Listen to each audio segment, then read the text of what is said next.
Elle a tout sacrifié pour aider l'homme qu'elle aimait à bâtir son empire. Mais le jour où il devient riche, sans explication, il la jette sans le moindre remords.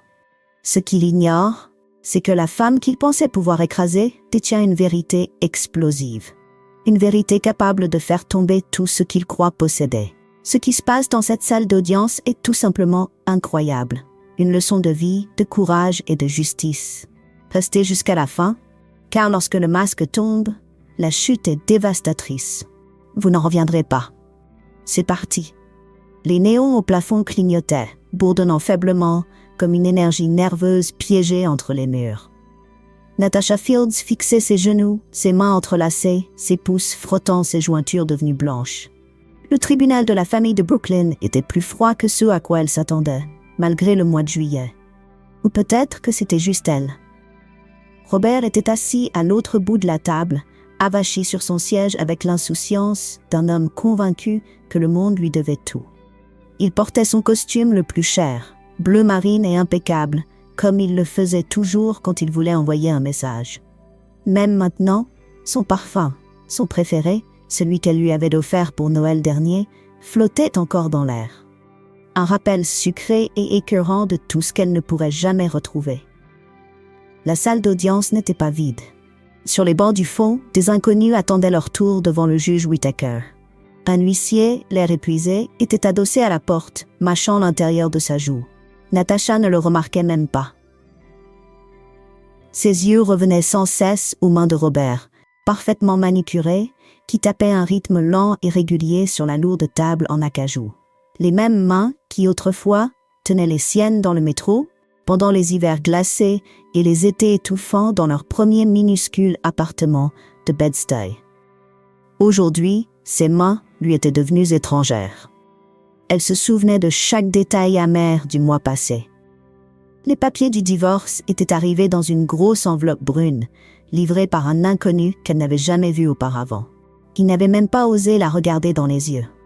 Robert, lui, l'attendait dans sa BMW garée de l'autre côté de la rue, moteur allumé, le regard froid comme du verre. Aucun avertissement, aucune dispute.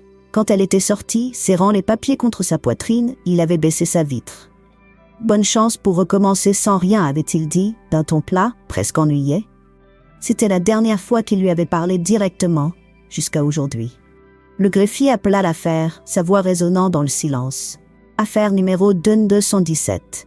Fields contre Fields. Natasha tressaillit en entendant son nom de femme mariée.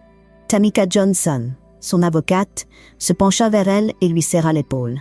« Respire, Natasha, » murmura-t-elle. « Ce n'est pas sa victoire aujourd'hui, on se bat pour tout. » Le juge Whittaker entra, sa robe flottant derrière lui alors qu'il s'installait à son bureau surélevé. Son visage était marqué, ses yeux fatigués mais vifs. Natasha sentit dans son regard quelque chose de las mais attentif. Le juge les observa longuement, s'attardant une seconde de plus sur Natasha. Elle se sentit mise à nu, comme s'il pouvait voir les années gravées dans ses os. L'avocat de Robert, Goodman, se leva, affichant un sourire suffisant dans son costume 3 pièces gris. « Votre honneur, nous sommes ici pour finaliser la dissolution du mariage entre mon client, Robert Fields, et la partie défenderesse, Natasha Fields. Les termes sont clairs. Un contrat prénuptial attribue tous les biens actuels et futurs, y compris l'entreprise à M. Fields. Mme Fields a droit à une modeste compensation. » Ces mots étaient lisses, rodés, condescendants. La gorge de Natasha se serra. Tamika se leva, imposante dans son blazer noir parfaitement ajusté. « Votre honneur, nous contestons la validité et l'applicabilité de cet accord prénuptial. Nous avons des preuves non seulement que Mme Fields a contribué de manière significative au développement de l'entreprise, mais également que le document en question n'a jamais été correctement enregistré auprès des services du comté. Il n'a ni signature de témoin, ni tampon de notaire. Nous demandons à la Cour de prendre en compte la réalité de ce mariage, les sacrifices consentis et l'origine véritable de ses actifs. » Robert leva les yeux au ciel, fixant droit devant lui, évitant de croiser le regard de Natasha. Le juge leva la main pour faire taire toute autre intervention. « Nous allons commencer avec les témoignages. Madame Fields, veuillez vous lever. » Les jambes de Natasha tremblaient en se levant. Son cœur battait si fort qu'elle craignait que l'huissier puisse l'entendre. Elle parla lentement, sa voix d'abord faible, mais qui gagnait en force à chaque mot. Quand Robert a créé son entreprise, nous n'avions rien. Je cumulais 2, parfois 3 emplois, juste pour payer le loyer. J'ai conçu son site internet. J'ai aidé avec ses premiers clients. Je gérais les finances parce qu'il ne savait pas comment faire. Quand l'entreprise a eu son premier investisseur, c'est moi qui l'ai convaincu de nous faire confiance. Elle regarda Robert, dont le visage était figé, impassible. Tout ce que nous avons, nous l'avons construit ensemble. La vie que nous avions, j'en étais le pilier. J'ai sacrifié ma propre carrière pour soutenir la sienne. M. Goodman croisa les bras, un sourire en coin. Mais votre nom n'apparaît pas sur les statuts de l'entreprise.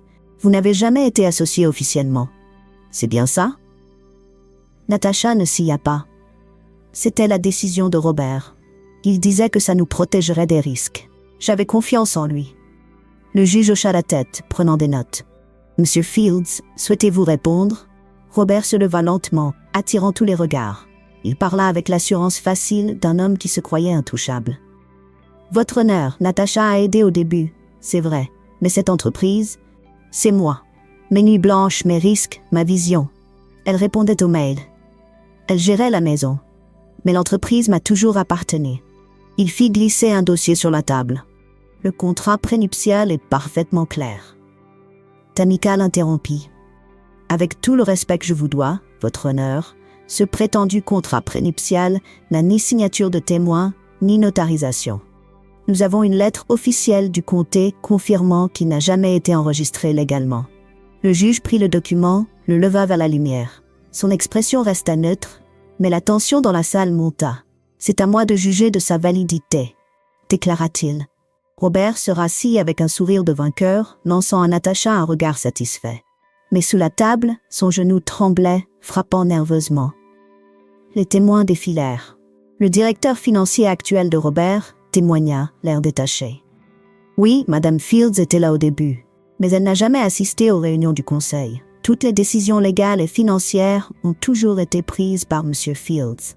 Tamika contre-attaqua avec des emails, des publications sur les réseaux sociaux, des SMS, des preuves que Natacha avait négocié des contrats et participé aux réunions stratégiques au tout début de l'entreprise. Puis ce fut au tour de la sœur de Natacha, Yvette. Sa voix tremblait. J'ai vu ma sœur se perdre dans ce mariage. Elle a tout donné à Robert, et lui, il l'a toujours prise pour acquise.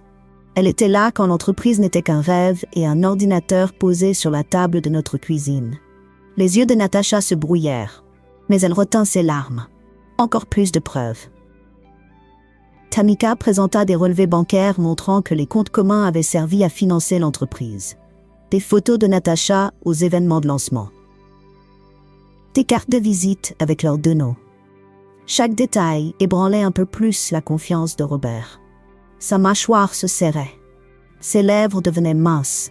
La journée avançait, le soleil baissait, projetant de longues ombres bleutées sur le sol de la salle d'audience.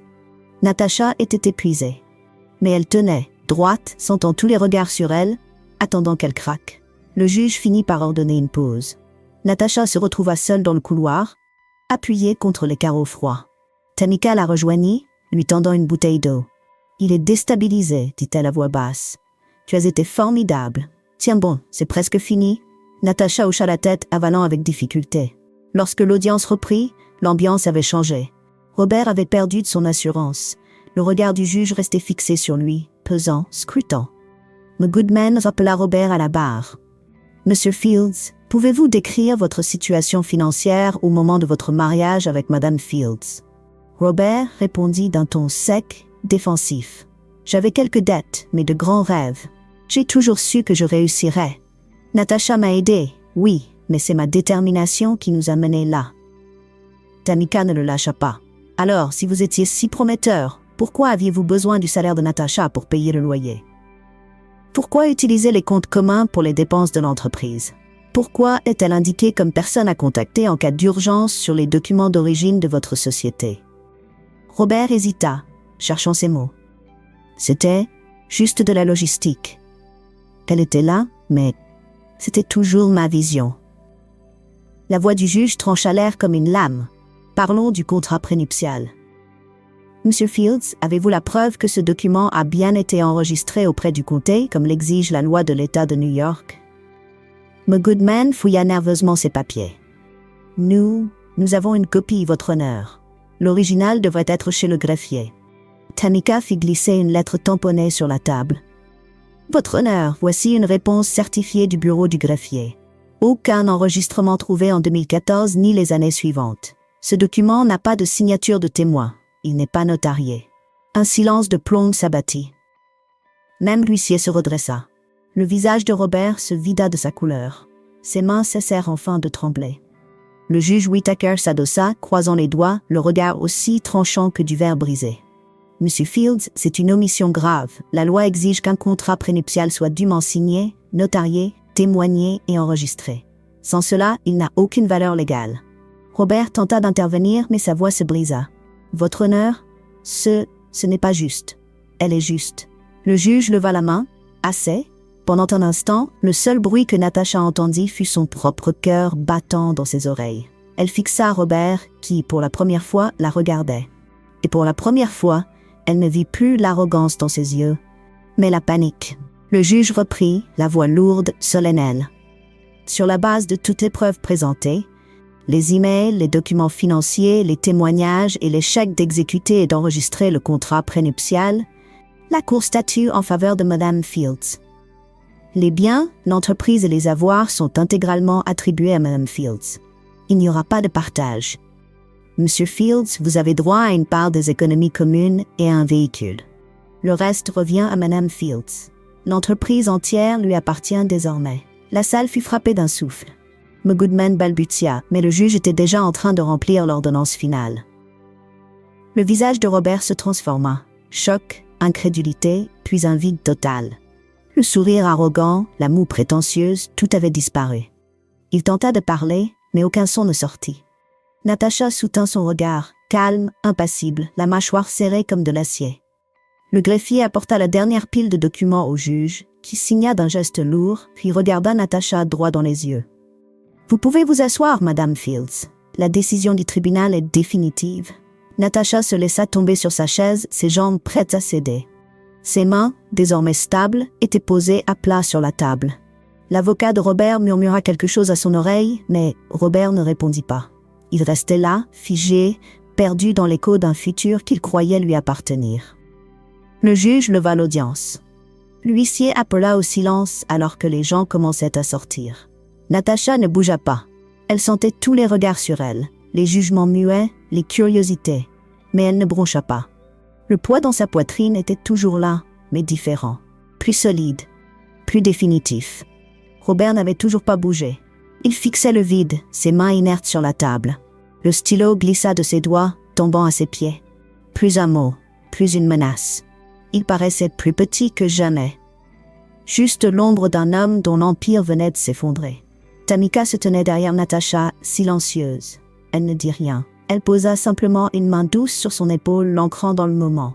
Natacha se leva enfin, rassembla son sac, chaque geste précis et maîtrisé.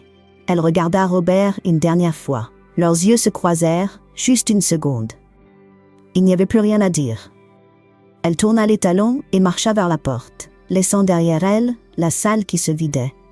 Le dernier son qu'elle entendit en franchissant le seuil fut le claquement lourd de la porte en bois qui se referma, scellant à jamais la décennie qu'ils avaient partagée. Et tout ce qu'il avait cru pouvoir lui prendre.